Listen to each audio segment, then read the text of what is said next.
So hi everybody, this is your stay-at-home grandma, and I got my 12 cup. How you doing, by the way? I got my 12 cup. This holds 12 cups non-stick baking pan. Getting ready for the fall for my muffins and everything. And it's a non-stick baking pan.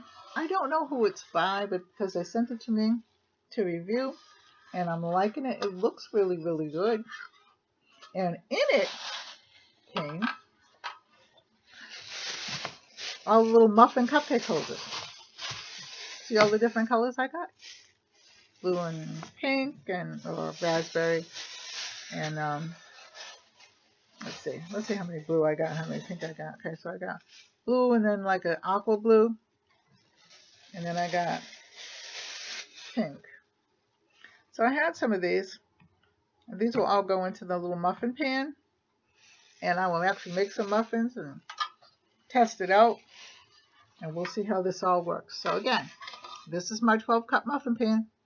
I love you. Thanks for watching. Take care. God bless. Like, share, and subscribe. Give it a thumbs up and put a comment in the comment section. And I will leave you all the information in the comment section. Take care.